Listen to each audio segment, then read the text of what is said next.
Student, welcome to my dream classes. तो चलिए आज हम स्टार्ट करने वाले हैं क्लास 12th का बायो, जिसका हम लेसन फर्स्ट स्टार्ट करेंगे, जिसका नाम है रिप्रोडक्शन इज इन ऑर्गेनिज्म, यानी क्या होता है जीवों में जनन।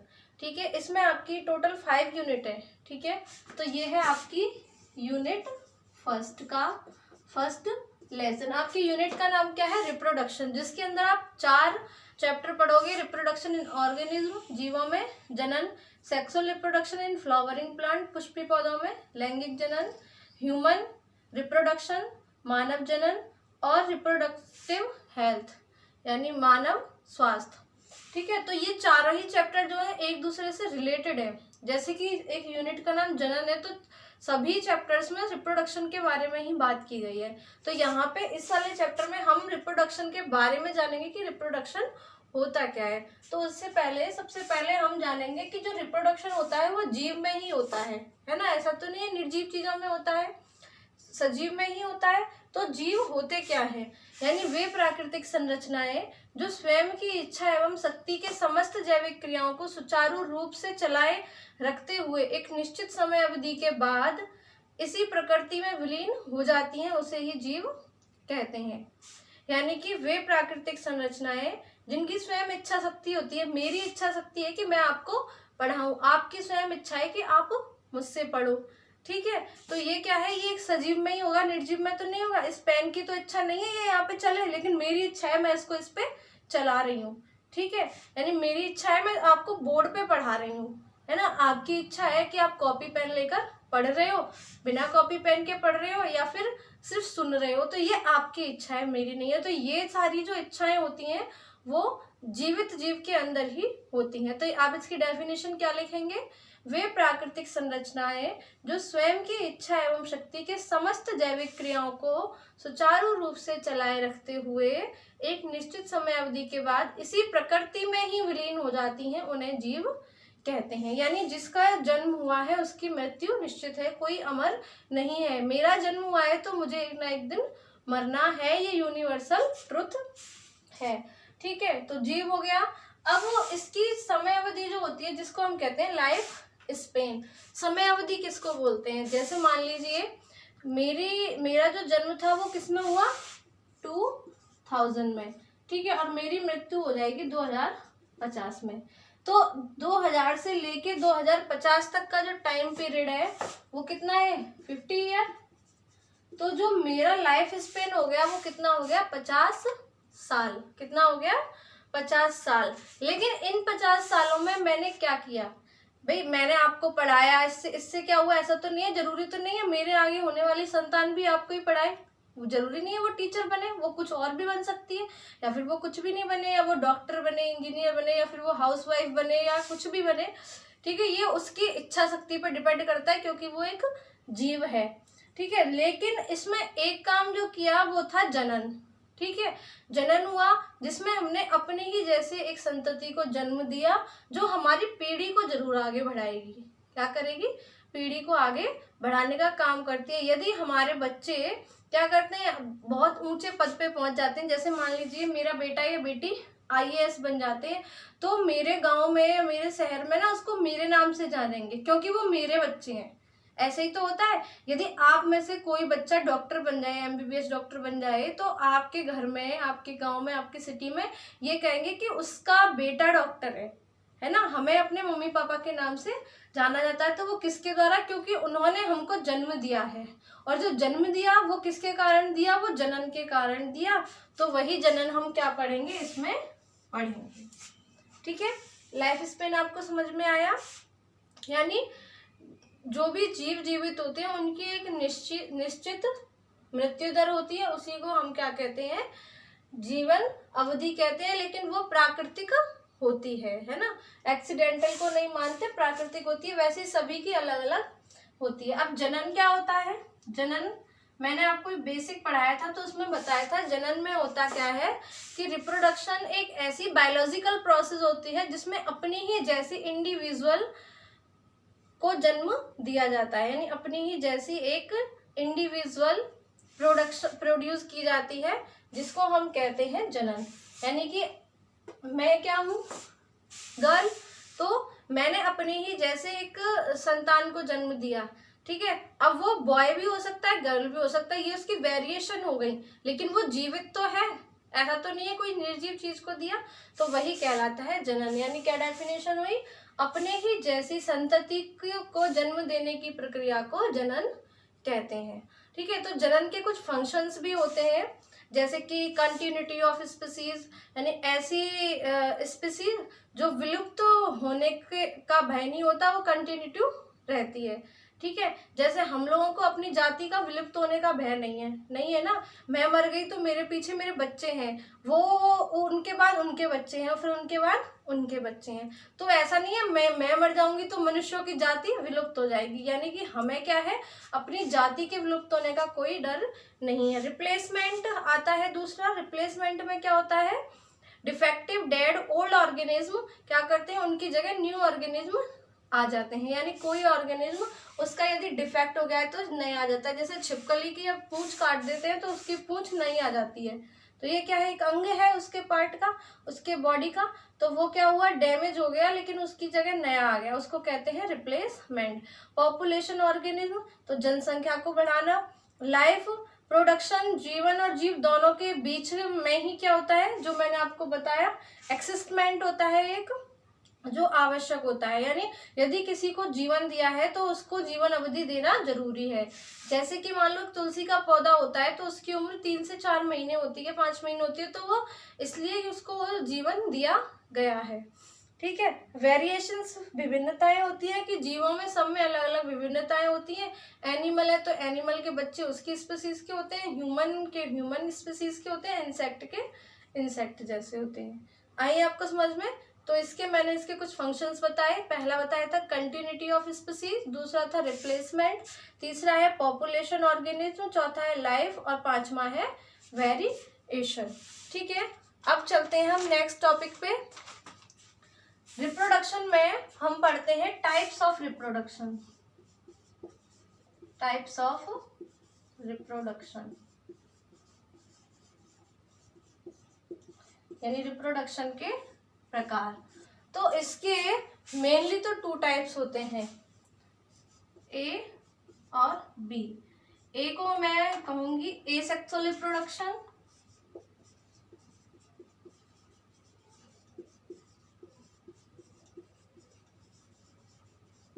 जिसको हम हिंदी में कहते हैं अलैंगिक जनन।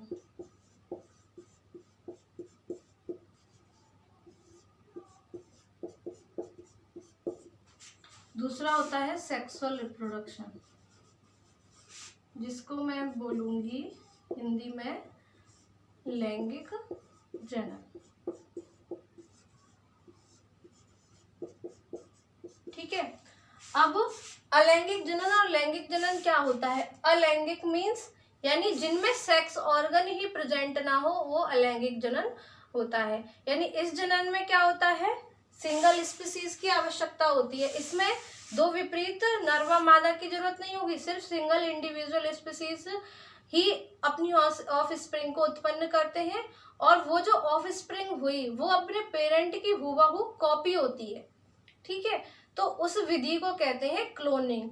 यानी जब कोई इंडिविजुअल सेल द्वारा अपनी ऑफ स्प्रिंग को जन्म दिया जाता है, उस विधि को क्लोनिंग कहते हैं, और उस विधि से जो प्रोड्यूस हुआ यानी जो संतान उत्पन्न हुई उसको क्लोन कहते हैं। यानी सेक्सुअल रिप्रोडक्शन में, एसेक्सुअल रिप्रोडक्शन में जो संतान उत्पन्न होती है उसको क्लोन कहते हैं। ये इम्पोर्टेंट लाइन है, इसको अंडरलाइन कर लीजिएगा, क्योंकि ये क्वेश्चन पूछा जाता है कि क्लोन किसको कहते हैं। तो एसेक्सुअल रिप्रोडक्शन से जो संतान उत्पन्न होती है उसको क्लोन कहते हैं, अलैंगिक जनन से जो संतान उत्पन्न होती है उसको क्लोन कहते हैं। तो इसकी डेफिनेशन लिखिए।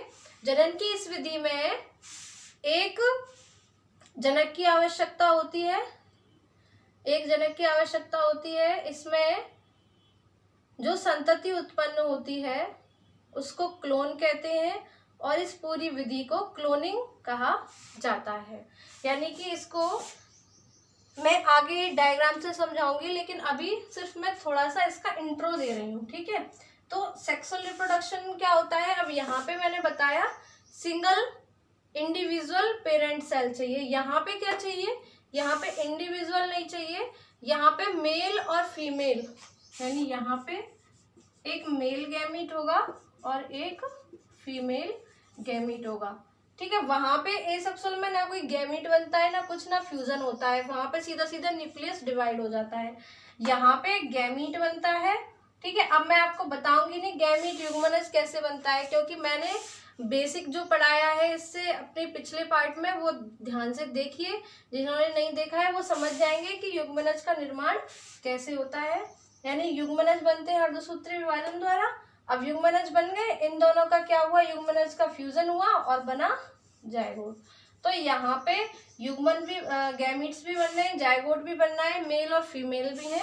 तो इसमें क्या लिखते हैं हम कि रिप्रोडक्शन में, इस मेथड में नर और मादा दो जनकों की आवश्यकता होती है, दोनों के बीच संलयन होता है और एक नए युग्मनज का निर्माण होता है। इस प्रक्रिया के फलस्वरूप जो ऑफस्प्रिंग उत्पन्न होती है उसमें वेरिएशंस उत्पन्न होती हैं। जैसे कि नर और मादा दोनों ने मिलकर एक संतान को जन्म दिया, तो वो चाहे नर भी हो सकता है मादा भी हो सकता है, तो ये उसकी वेरिएशंस हैं, विभिन्नताएं होती हैं। जैसे कि नर और मादा में कुछ गुण हैं जो बच्चों में चले गए, लेकिन नर और मादा में कोई गुण नहीं है और वो उस बच्चे में आ गए, तो वो उसकी विभिन्नता है, वो उसने उसकी तीसरी चौथी पीढ़ी से ले लिया है। ये हम अगले चैप्टर में बात करते हैं। ठीक है, यहाँ पे अधिकतर पूछ लेते हैं कि एसेक्सुअल और सेक्सुअल रिप्रोडक्शन में अंतर स्पष्ट करो, तो आप इसमें अंतर कैसे बताएंगे, आपको समझ में आया होगा तो आप मेरे बिना बताए ही बता सकते हैं। कैसे लिखेंगे, एसेक्सुअल रिप्रोडक्शन में हमेशा यूनिपेरेंटल सेल होती है। क्या होती है, यूनिपेरेंटल सेल, जबकि सेक्सुअल में बाई पेरेंटल सेल होती है, यानी उसमें विपरीत जनक होते हैं, उसमें सिंगल होते हैं।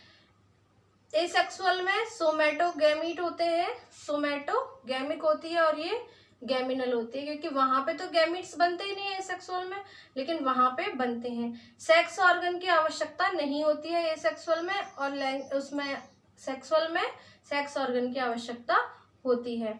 इसमें एसेक्सुअल में मियोसिस नहीं होता, अर्धसूत्री विभाजन नहीं होता है, लेकिन लैंगिक जनन में अर्धसूत्री विभाजन होता है। ठीक है, अब आप समझ गए होंगे।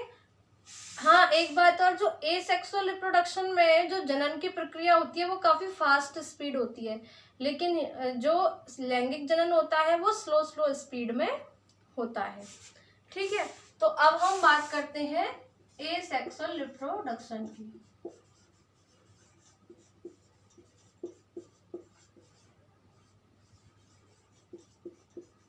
तो एसेक्सुअल रिप्रोडक्शन तो आप समझ गए कि इसमें सिंगल सेल होती है। ठीक है, और इससे जो संतान उत्पन्न होती है उसको क्लोन कहते हैं, लेकिन इसमें अलग अलग विधियां होती हैं, अलग अलग ऑर्गेनिज्म होते हैं, सब में अलग अलग विधि होती है। तो एसेक्सुअल जो होता है वो निम्न प्रकार से होता है। तो सबसे पहला इसका जो मेथड है वो है विखंडन, जिसको हम इंग्लिश में कहते हैं फिजन। समझ गए आप, विखंडन। अब विखंडन शब्द का मतलब क्या होता है, जब किसी चीज को तोड़ दिया जाए और वो कई भागों में डिवाइड हो जाए, वो होता है विखंडन। यानी एक मैच्योर ऑर्गेनिज्म क्या होगा, संतान उत्पन्न करने के लिए मैच्योर, तो ऐसा तो नहीं है कि दूसरी संतान उत्पन्न हुई तुरंत डिवाइड होगी, नहीं, उसका न्यूक्लियस जो है वो मैच्योर हो जाना चाहिए पहले। लैंगिक जनन में भी तो मैच्योर होता है। अब तो गवर्नमेंट ने भी एज डिसाइड कर दी है, लड़की की 18 होती है और बॉयज की 21 होती है, यानी जो लड़का होता है वो 21 साल का होना चाहिए और लड़की 18 साल की होनी चाहिए। उसके बाद ही विवाह होगा, विवाह पर्यंत ही क्या होता है, जनन प्रक्रिया होती है। तो एक मैच्योर ऑर्गेनिज्म की बॉडी दो या दो से अधिक भागों में जब बट जाती है तो उसी विधि को विखंडन कहते हैं। आगे बात समझ में, यानी कि जब एक विकसित शरीर, किसी भी जीव का एक विकसित शरीर जब दो या दो से अधिक भागों में विभक्त हो जाता है उसको विखंडन कहते हैं। विखंडन निम्न प्रकार से होता है, तो मैं इसको नाम दे रही हूँ ए से। ये 1 है, हम इसकी आगे और विधियां पढ़ेंगे। ए में पहला आता है बाइनरी फिजन।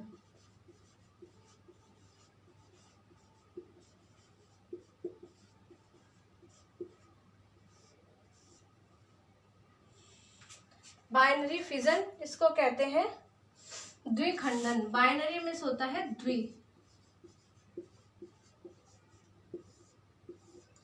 द्विखंडन।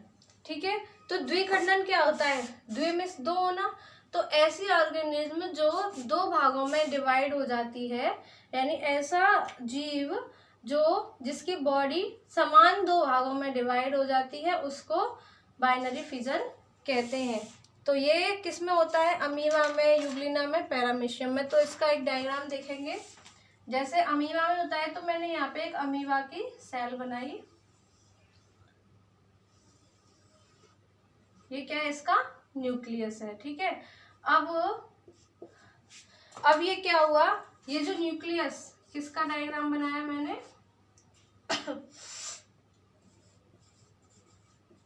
अमीबा का। ठीक है, अब ये न्यूक्लियस के अंदर साइटोप्लाज्म है। ठीक है, अब इसकी सेल, मैंने बोला ना दो भागों में डिवाइड हो जाती है, तो ये क्या करती है? ये इसकी पहले बॉडी क्या करती है? डिवाइडेशन होने लगता है, मैच्योर होने पे ये बीच में से क्या करती है? डिवाइड होना स्टार्ट कर देती है। तो अब यहाँ पे डिवाइड हो रही है, तो न्यूक्लियस भी क्या हो रहा है? डिवाइड हो रहा है धीरे धीरे। ठीक है, और नेक्स्ट स्टेज आने पर ये अलग भाग में डिवाइड हो जाती है और ये अलग भाग में डिवाइड हो जाती है। तो ये क्या बन गई? इसकी दो ऑफ स्प्रिंग्स बन गई। तो एक अमीबा से कितने बने? दो अमीबा बन गए, है ना। यानी ऐसा ऑर्गेनिज्म जो अपने न्यूक्लियस को दो समान भागों में विभक्त करके दो नए जीव बनाए, उसको क्या कहते हैं? हम द्विखंडन कहते हैं। एग्जाम्पल लिखना है अमीबा, यूग्लिना और पैरामीशियम। ठीक है, आगे समझ में? चलिए नेक्स्ट बात करते हैं।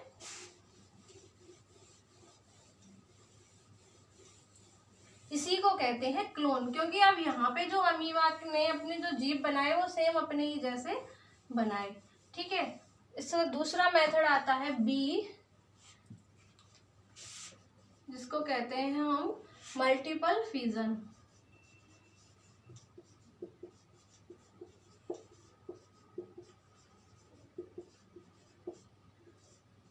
Multiple fission, बहुखंडन।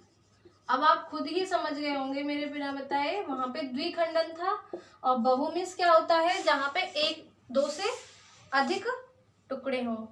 तो यानी कि ऐसा ऑर्गेनिज्म जो एक बार में दो से अधिक डॉटर सेल डिवाइड करे, उसको हम कहते हैं मल्टीपल फिजन। तो इसमें हम एग्जाम्पल में, इसमें भी अमीबा होता है इसका एग्जाम्पल, और एक होता है मोनोसिट्स। तो यहाँ पे हम बनाते हैं मोनोसिस्ट। ठीक है, अब यहाँ पे ये क्या है? न्यूक्लियस है इसका, और इसके चारों ओर क्या है? साइटोप्लाज्म है।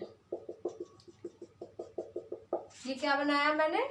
मोनोसिट्स।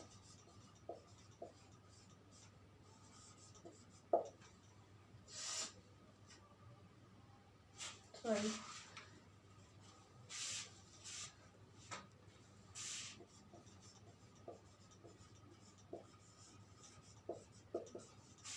ठीक है, अब इसका न्यूक्लियस क्या होता है? एक से अधिक भागों में डिवाइड होता है, यानी कि बॉडी के अंदर ही डिवाइडेशन होता है। कैसे होता है?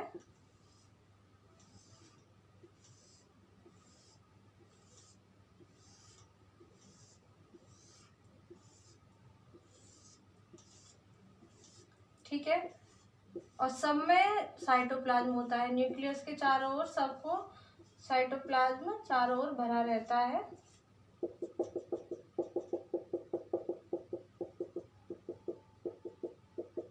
ठीक है, अब ये बताओ कि यहाँ पे एक न्यूक्लियस था, वो कितने भागों में डिवाइड हो गया, और जितने भागों में डिवाइड हुआ उसने उतने ही जीवों को जन्म दिया।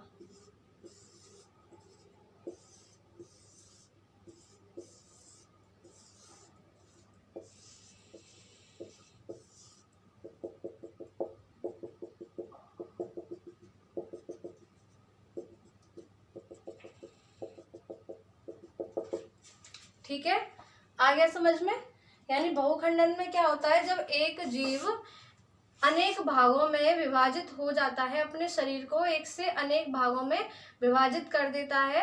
और वो विभाजित कैसे होता है, उसका जो न्यूक्लियस होता है वो अनेक भागों में क्या करता है, टूट जाता है और सभी न्यूक्लियस के चारों ओर साइटोप्लाज्म एकत्रित हो जाता है। ठीक है, और वही न्यूक्लियस फिर नेक्स्ट स्टेज में आके एक एक जीव को जन्म देता है। जहाँ पे एक न्यूक्लियस होगा वहीं पे एक नया जीव बन जाता है। यानी कि ये जो यहाँ पे हो रहा है, ये इसकी बॉडी क्या हो रही है, डिवाइड हो रही है। ठीक है, तो ये इससे अलग हो जाएगा, ये इससे अलग हो जाएगा और ये धीरे धीरे डेवलपमेंट स्टार्ट कर देता है, एक नया जीव बन जाता है। इसको कहते हैं हम binary fission, sorry multiple fission. इसका एक और आता है जिसको कहते हैं हम सी, जिसका नाम है प्लाज्मोटेमी।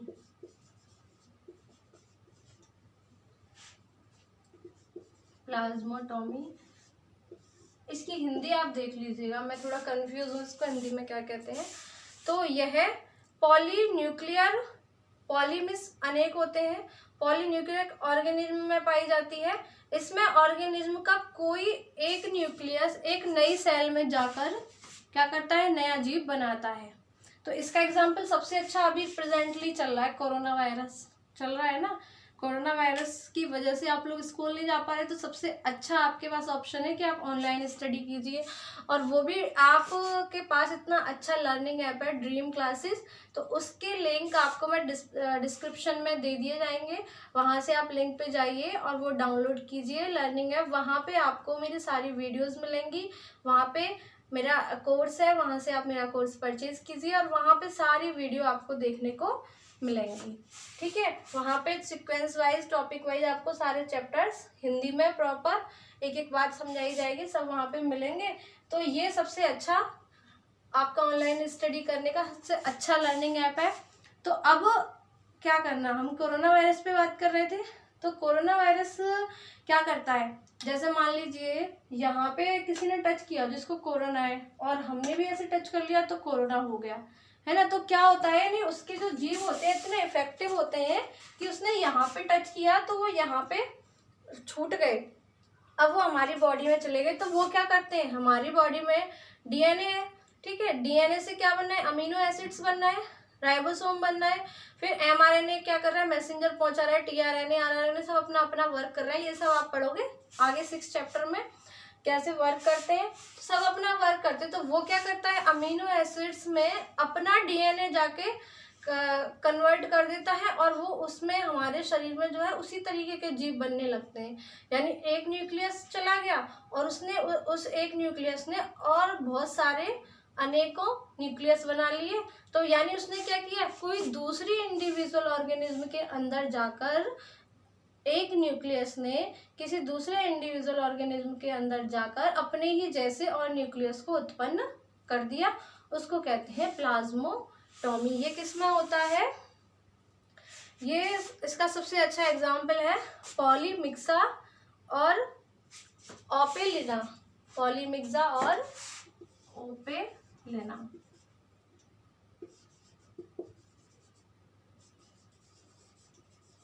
वैसे आपके इम्पोर्टेंट जो है वो बाइनरी फिजन और मल्टीपल फिजन से हैं, इन्हीं से ज़्यादा क्वेश्चन पूछे जाते हैं, प्लाज्मोटोमी से इतने क्वेश्चंस नहीं आते हैं। ठीक है, अब आपका हम ये सारी जो विधियां पढ़ रहे थे विखंडन के अंदर पढ़ रहे थे। ठीक है, हमने 3 पढ़ी, कौन कौन सी, बाइनरी फिजन, मल्टीपल फिजन और प्लाज्मोटेमी। अब हम दूसरा पढ़ेंगे जिसको कहते हैं बडिंग। क्या कहते हैं, बडिंग। बडिंग को हिंदी में कहते हैं मुकुलन।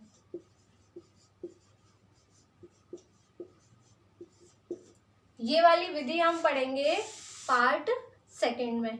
ठीक है, अगर आपको मेरी वीडियोस अच्छी लग रही हैं तो जल्दी से ड्रीम क्लासेस का लर्निंग ऐप डाउनलोड कीजिए और वहां से हमारा कोर्स परचेज कीजिए, जहां पे आपको सारी वीडियोस मिलेंगी। और चैनल को लाइक